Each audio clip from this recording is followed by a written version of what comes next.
Last weekend, on the 4th of July, Michelle and I welcomed some of our extraordinary military men and women and their families to the White House. They were just like the thousands of active duty personnel and veterans that I've met across this country and around the globe. Proud, strong, determined, men and women with the courage to answer their country's call and the character to serve the United States of America. Because of that service, because of the honor and heroism of our troops around the world, our people are safer, our nation is more secure, and we are poised to end our combat mission in Iraq by the end of August, completing a drawdown of more than 90,000 troops since last January. Still, we are a nation at war.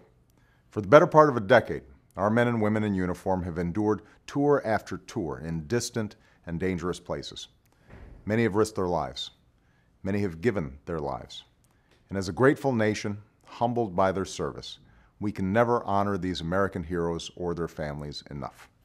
Just as we have a solemn responsibility to train and equip our troops before we send them into harm's way, we have a solemn responsibility to provide our veterans and wounded warriors with the care and benefits they've earned when they come home. That's our sacred trust with all who serve, and it doesn't end when their tour of duty does.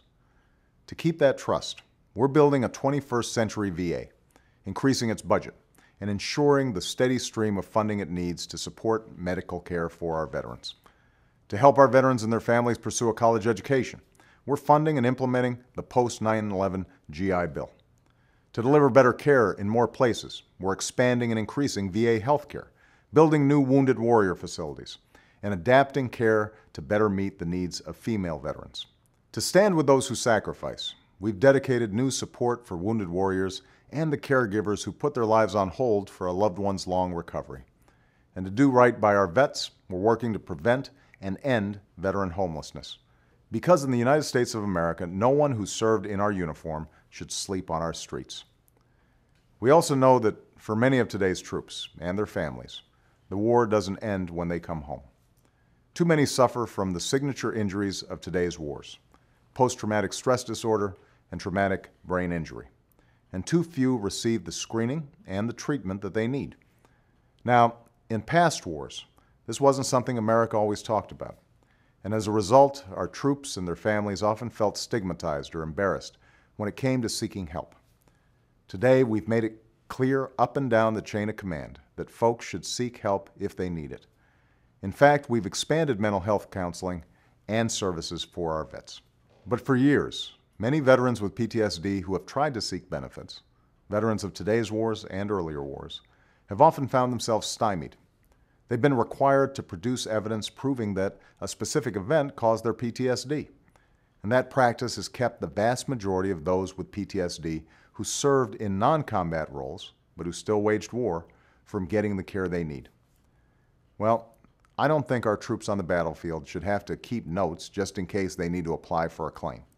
And I've met enough veterans to know that you don't have to engage in a firefight to endure the trauma of war. So we're changing the way things are done.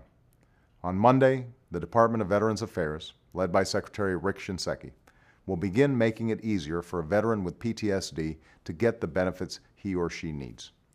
This is a long overdue step that will help veterans not just of the Afghan and Iraq Wars, but generations of their brave predecessors who proudly served and sacrificed in all our wars. It's a step that proves that America will always be there for our veterans, just as they've always been there for us. We won't let them down. We take care of our own. And as long as I'm Commander-in-Chief, that's what we're going to keep doing. Thanks.